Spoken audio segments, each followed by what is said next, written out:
الحمد لله رب العالمين والعاقبة للمتقين والصلاة والسلام على خاتم النبيين وعلى آله الطيبين وأصحابه الطاهرين والمؤمنين والمسلمين كلهم أجمعين. أما بعد، فقد قال الله تعالى في القرآن الكريم وفي الفرقان المجيد بعد أعوذ بالله من الشيطان الرجيم بفضل بسم الله الرحمن الرحيم وعسى أن تكرهوا شيئا وهو خير لكم وعسى أن تحبوا شيئا وهو شر لكم والله يعلم وأنتم لا تعلمون. وقال رسول الله صلى الله عليه وسلم الدين النصيحة. صدق الله وصدق رسوله النبي الكريم. الصلاة والسلام عليك يا رسول الله، الصلاة والسلام عليك يا حبيب الله، الصلاة والسلام عليك يا رحمة للعالمين. புகழும் புகழ்ச்சியும் ஏகவல்லோன் ஒருவனாகிய அல்லாஹ் ஒருவனுக்கே உரித்தாகுமாக.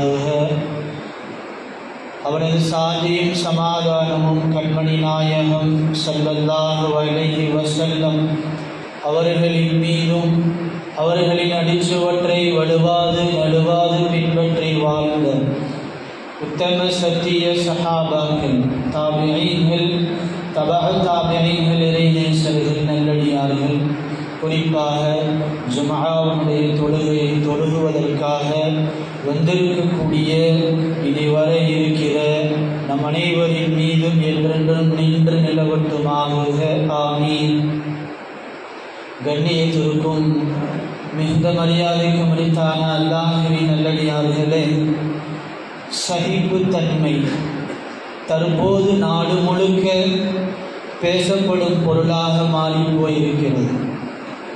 தமிழ் சங்கம் வைத்து தமிழை வளர்த்த மதுரையில், திருப்பரங்குன்றமலையில் சகிப்புத்தன்மையும் ஜனநாயகத்தன்மையும் மதச்சார்பின்மை என்ற கோட்பாடும் இன்றைக்கு கேள்விக்குறியாக்கப்பட்டு கொண்டிருக்கிறது. இந்த நேரத்தில் முஸ்லிம் சமூகம் சகிப்புத்தன்மை என்றால் என்ன என்பது குறித்து உண்டான சில விஷயங்களை நாம் எல்லாம் தெரிந்து கொள்ள கடமைப்பட்டிருக்கிறோம். திருக்குறளுக்கு அடுத்து ஒரு வார்த்தைக்கு இவ்வளவு விளக்கம் இருக்கும் என்று சொன்னால் அது சகிப்புத்தன்மை என்ற வார்த்தைக்கு மாத்திரம்தான் அவ்வளவு விளக்கம் இருக்கிறது. மார்க்கம் சகிப்புத்தன்மை என்ற வார்த்தைக்கு நிறைய விளக்கங்கள் சொல்லித் தருகிறது. பொறுமையாக இருத்தல், அதுவும் கூட சகிப்புத்தன்மையில் சேர்ந்ததுதான். விட்டு கொடுத்து போகுதல், அனுசரித்து போகுதல், சக மனிதர்களுடைய குற்றங்களை குறைகளை மன்னிப்பதும் மறப்பதும், அதை தாண்டி மறைப்பதும், இது கூட சகிப்புத்தன்மையில் சேர்ந்ததுதான். போதும் என்ற மனம், அடுத்தவர்களுக்கு கெட்டதை நினைக்காமல் நல்லதை நினைப்பதும் கூட சகிப்புத்தன்மையில் சேர்ந்ததுதான். இப்படி நிறைய அர்த்தங்களை மார்க்கம் சகிப்புத்தன்மை என்ற வார்த்தைக்குள் அடக்கி இருக்கிறது. சகிப்புத்தன்மை அதை இழக்கின்ற பொழுது அல்லது சகிப்புத்தன்மை என்ற அந்த வார்த்தையை விட்டு விடுகின்ற பொழுது மனித சமூகத்தில், குறிப்பாக முஸ்லிம் சமூகத்தில், ஒரு முஃமினான மனிதனிடத்தில் சகிப்புத்தன்மை இல்லாத பட்சத்தில் அவனிடத்திலே நிறைய கெட்ட குணங்களும் தீய குணங்களும் வந்து சேர்ந்து விடும் என்பதில் எந்தவிதமான சந்தேகமும் கிடையாது. அன்பான பெருமக்களே, சக மனிதனுடைய வாழ்க்கை, நம்முடைய வாழ்க்கையில் விருப்பும் வெறுப்பும் என்பது நம்முடைய மனித வாழ்க்கையில் இன்றியமையாத ஒரு விஷயம். எனக்கு சில விஷயம் பிடிக்கும், சில விஷயங்கள் பிடிக்காது. இப்படி எல்லா மனிதர்களிடத்திலேயும் அவர்களுடைய வாழ்க்கையில் அவர்களுக்கு தோதுவான சில விருப்புகளும் சில வெறுப்புகளும் இருக்கும். இது மனிதனுடைய இயல்பு. ஆனால் மார்க்கம் சொல்லித் தருகிறது விருப்பு வெறுப்புகளில் கூட சகிப்புத்தன்மையை ஒரு முஸ்லிம் கடைபிடிக்க வேண்டும் என்பதாக மார்க்கம் சொல்லித் தருகிறது. ஒரு மூமினிடத்திலே இருக்கக்கூடிய பண்புகளில் அல்லாஹ்விற்கு மிக ரொம்ப பிடித்தமான ஒரு குணம் என்னவென்று சொன்னால் சகிப்புத்தன்மை என்பதாக மார்க்கம் நமக்கு சொல்லித் தருகிறது. அன்பான பெருமக்களே, அல்லாஹ் அல் குர்ஆனில் சொல்லுவான், வஅஸா அன் தக்ரஹூ ஷைஅன் வஹுவ கைருல் லகும். சில விஷயங்களை நீங்கள் வெளிரங்கத்திலே பார்த்து நீங்கள் வெறுப்படையலாம். சில விஷயம் வெளிரங்கத்திலே பார்க்கின்ற பொழுது நமக்கு பிடிக்காத மாதிரி தெரியும். வஹுவ கைருல் லகும், ஆனால் அதுதான் உங்களுக்கு சிறந்தது. வஅஸா அன் துஹிப்பு ஷைஅன் வஹுவ ஷர்ருல் லகும். சில விஷயங்கள் உங்களுக்கு வெளிரங்கத்திலே பார்க்கின்ற பொழுது உங்களுக்கு பிடிக்கிற மாதிரி தெரியலாம். அதுதான் உங்களுக்கு கெட்டது. வல்லாஹு யஅலமு வ அன்தும் லா தஅலமூன். அல்லாஹ் மாத்திரம்தான் எல்லா விஷயங்களையும் அறிந்தவன். வ அன்தும் லா தஅலமூன், உங்களுக்கு எந்த விஷயமும் தெரியாது என்பதாக அல்லாஹ் அல் குர்ஆனிலே சொல்றான். எனவே நம்முடைய விருப்பு வெறுப்புகளில் கூட சகிப்புத்தன்மையை கடைபிடிக்க வேண்டும் என்பதை அல்லாஹ் அல் குர்ஆனின் மூலமாக நமக்கு சொல்லித் தருகிறான். அன்பான பெருமக்களே, குடும்ப வாழ்க்கையிலும் கூட ஒரு முஸ்லிம் சகிப்புத்தன்மையை வெளிப்படுத்த வேண்டும்.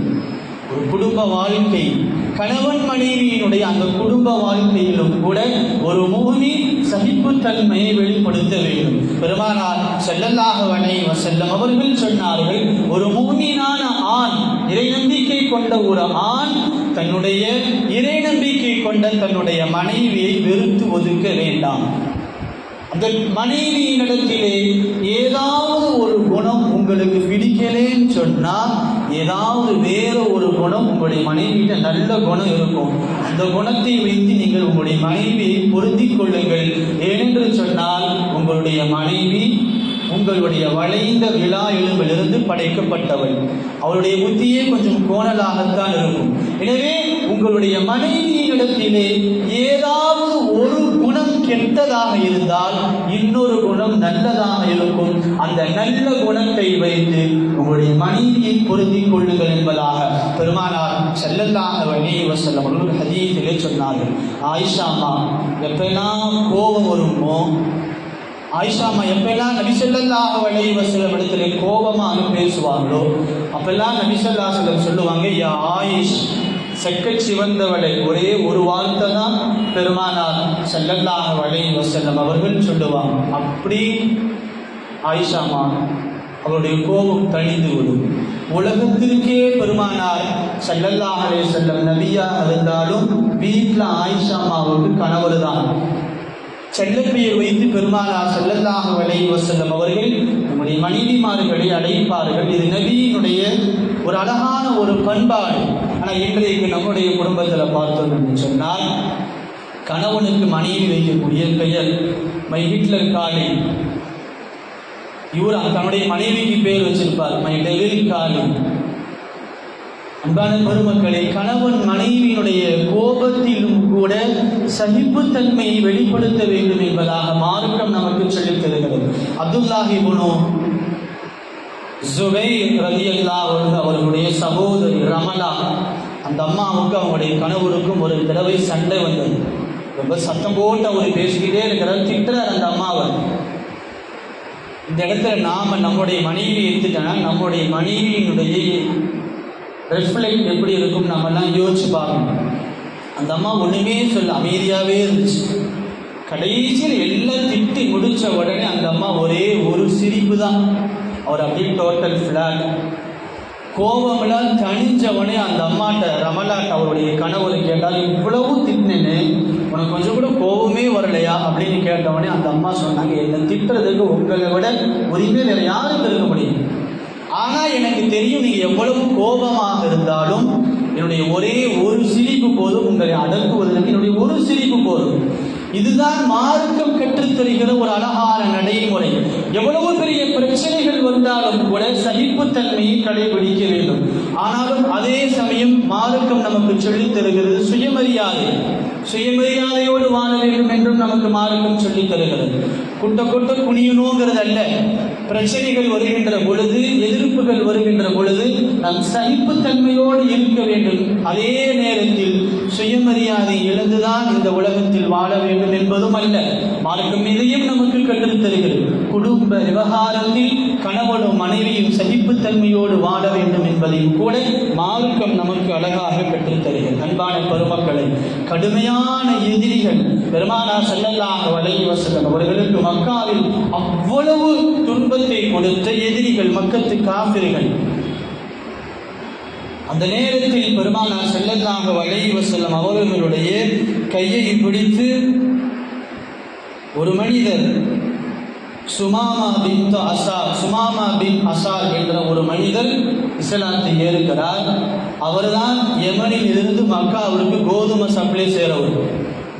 இஸ்லாத்தை ஏற்றுக்கொண்ட உடனே அவர் ஒரு உறுதி ஏற்கிறார். மக்காவில் நபி ஸல்லல்லாஹு அலைஹி வஸல்லம் அவர்களுக்கு மக்கத்து காஃபிர்கள் ரொம்ப தொல்லை கொடுக்கிறாங்க. இனிமே நான் என்ன செய்ய மாட்டேன், மக்காவுக்கு கோதுமையை சப்ளை பண்ண மாட்டேன், யமனிலிருந்து கோதுமையை சப்ளை செய்ய மாட்டேன் என்று சொன்ன உடனே நபி ஸல்லல்லாஹு அலைஹி வஸல்லம் அவர்கள் சுமாமா இப்னு அசால் அவர்களுக்கு ஒரு கடிதம் எழுதி அனுப்புகிறார்கள்.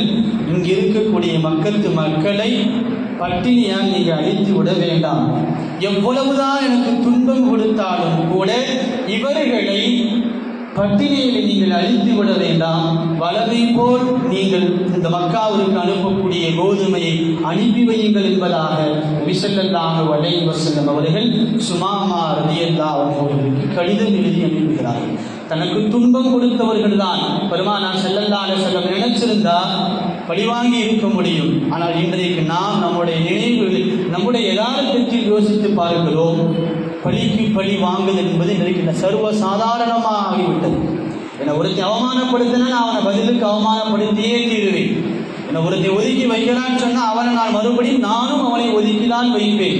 அப்படித்தான் இன்றைக்கு நம்முடைய நிலைப்பாடுகள் இருக்கிறது. தனக்கு துன்பம் கொடுத்தவர்களுக்கும் கூட பெருமானார் ஸல்லல்லாஹு அலைஹி வஸல்லம் அவர்கள் சகிப்புத்தன்மையை காண்பித்தார்கள்.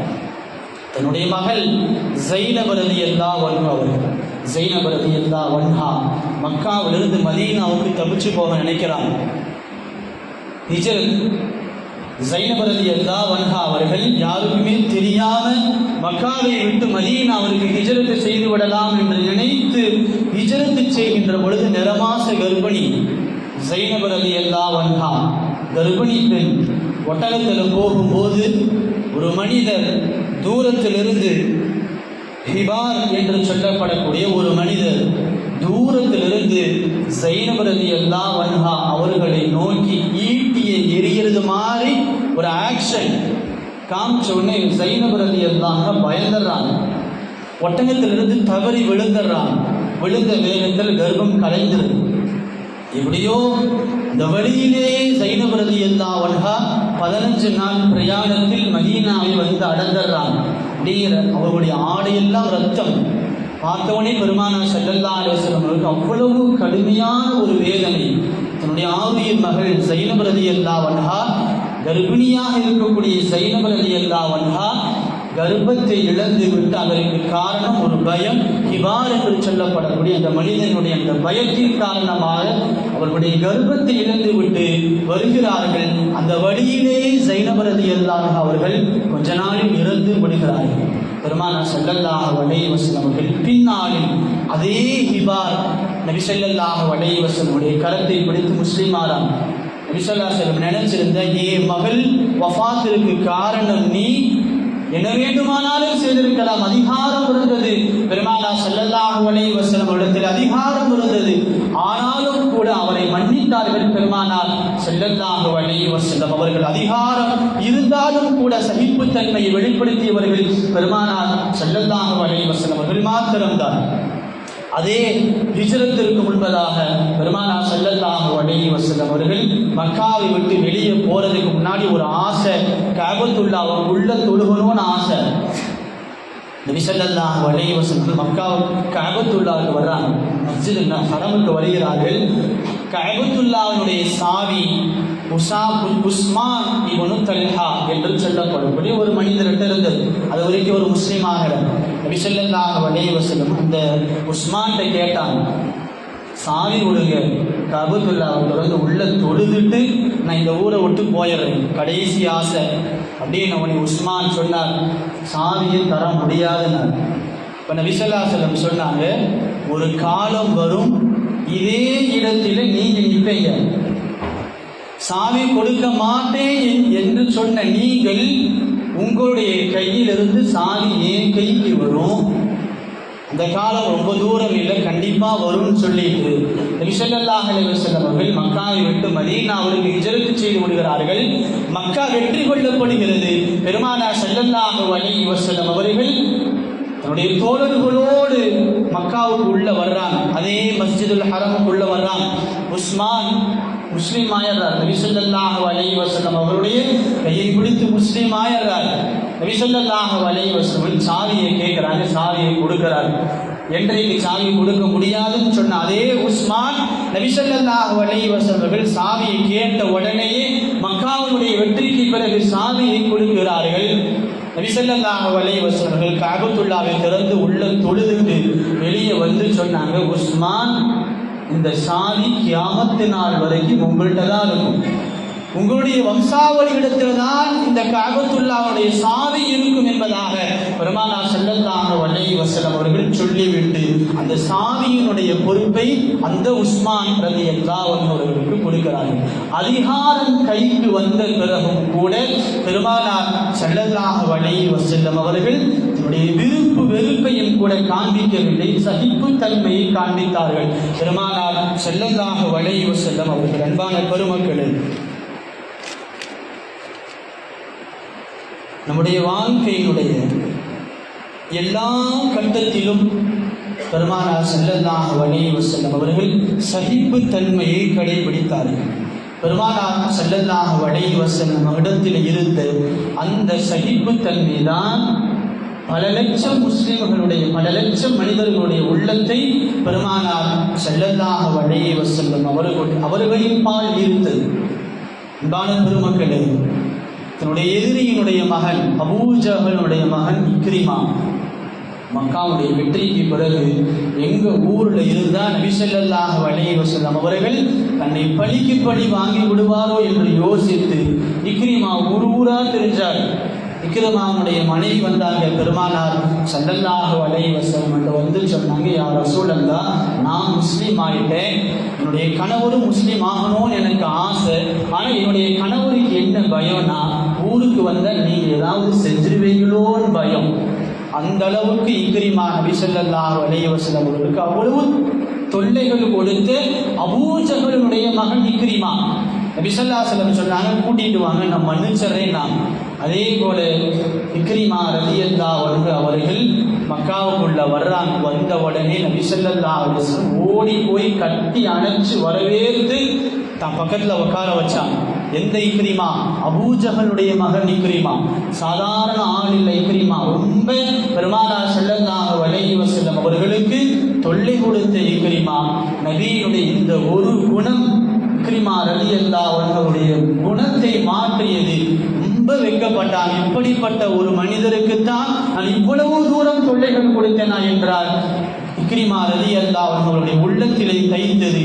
இக்ரிமா ரலியல்லாஹு அன்ஹு முஸ்லிமானதாக வரலாறு. அன்பான பெருமக்களே, நாம் வாழுகின்ற இந்த காலகட்டத்திலே பல்வேறு வகையான தொல்லைகள் நம்மை சுற்றி இருந்தாலும் கூட, அதிலும் குறிப்பாக நாம் வாழக்கூடிய இந்த நாட்டிலே மதவாத சக்திகள் நமக்கு எதிராக எவ்வளவு சூழ்ச்சிகள் செய்தாலும் கூட நம்முடைய சகிப்புத்தன்மையை நம் நிலைநாட்ட கடமைப்பட்டிருக்கிறோம். அவர்களுடைய நோக்கம் என்னவென்று சொன்னால், நம்மை கோபப்படுத்தி அந்த கோபத்தில் அவர்கள் குளிர் காய்வதுதான் அவர்களுடைய நோக்கம்.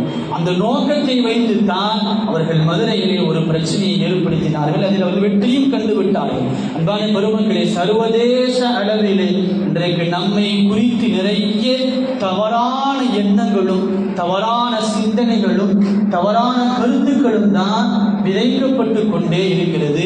எனவே இந்த சூழ்நிலையிலே நம்முடைய யதார்த்தத்தை, நம்முடைய சகிப்புத்தன்மையை அதிகமாக வெளிப்படுத்த கடமைப்பட்டிருக்கிறோம். மார்க்கம் நமக்கு அழகாக சொல்லி தந்திருக்கிறது. அடுத்தவர்கள் எவ்வளவு கெடுதல்கள் செய்தாலும் கூட அவர்களுக்கு நாம் நல்லதை செய்து அவர்களுடைய உள்ளத்தில் நன்மதிப்பை நாம் பெற வேண்டும்.